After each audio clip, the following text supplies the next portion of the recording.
मिरज तालुक्यामधील मालगावमध्ये विविध विकास कामांचे उद्घाटन जिल्ह्याचे माजी पालकमंत्री आणि मिरज मतदारसंघाचे विद्यमान आमदार डॉक्टर सुरेश खाडे यांच्या शुभहस्ते मान्यवरांच्या उपस्थितीत करण्यात आलं। तत्पूर्वी आमदार डॉक्टर सुरेश खाडे यांनी साहित्यरत्न लोकशाहीर अण्णाभाऊ साठे यांच्या जयंतीनिमित्त मालगाव येथील मातंग समाज मंदिरात उपस्थित राहून लोकशाहीर अण्णाभाऊ साठे यांच्या प्रतिमेस पुष्पहार अर्पण करून आदरांजली अर्पण केली। उद्घाटन झालेल्या विकास कामांमध्ये वार्ड क्रमांक 1 मधील 50 लाख इतक्या मंजूर निधींची कामे आहेत।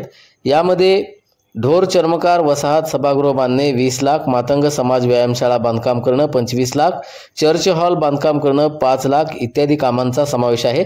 या कार्यक्रमास भाजपा मिरज विधानसभा प्रमुख काकासाहेब अण्णा धामणे, ग्रामपंचायत सदस्या लक्ष्मी विजय नायकवाडी, भागीरथी महिला मंडळाच्या अध्यक्षा सौ नीलम नाईकवाडे, गटनेते शशिकांत अण्णा कनवाडे, सतीश बागणे, तुषार खांडेकर, अशोक हुळे, तुकाराम खांडेकर, महेश सपकाळ, महेश मोरे, अभिनंदन सलगरे, बाळासाहेब भाजनुसे, हरिभाऊ कांबळे, राजीव होनमोरे, यशवंत वनमोरे, अनिल कदम आदी मान्यवर उपस्थित होते।